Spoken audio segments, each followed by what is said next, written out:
এখন হচ্ছে শুক্রবার বিকেল, আর দেখতে পাচ্ছ আমি রেডি হয়ে গেছি। আমি একটা বাড়িতে যাচ্ছি বর্ষাকে নিয়ে, ওর জেঠু বাড়ি যাচ্ছি প্রসাদ খেতে, নারায়ণ পুজো হয়েছিল তাই। তারপর চলে গেলাম মাঠে। এই যে শ্যামাদের কুকুর, এটা নতুনও কিনেছে শ্যামা, আমার এটা ননদ হয় শ্যামা।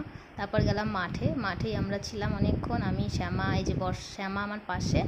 আর বর্ষাকে তো অনেকেই দেখেছেন, এই যে বর্ষা, আর ওই যে বর্ষার ভাই আর কুকুরটা রয়েছে। আর এই পাশে একটা বাচ্চা আছে, আমার ননদের একটা মেয়ে, তো সবাই মিলে রিলস বানাচ্ছিল। আমি একটা দুটো বানিয়েছি, তবে সেরকম না। তো আজকে মাঠেই কাটালাম বিকেলটা। খুব ভালো লাগে আমার ওদের সাথে কাটাতে বিকেলটা। চেষ্টা করি যাওয়ার, কিন্তু হয়ে ওঠে না সব সময়। এই যে হাজব্যান্ড পড়াচ্ছে আর আমি বসে আছি, ওদের পাশেই বসেছিলাম খানিকক্ষণ। এদিকে ভাত হচ্ছে আর আমি এদিকে বসে আছি। তো আজকে বিকালটা এভাবেই কাটালাম, খুবই মজা করলাম। তো আজকের মতো টাটা, সকলে ভালো থাকবে, সুস্থ থাকবে। আর আমি এরকমভাবে ছোটো ছোটো ব্লগ দিতে থাকবো 1 মিনিটের, তোমরা সবাই দেখতে থাকবে।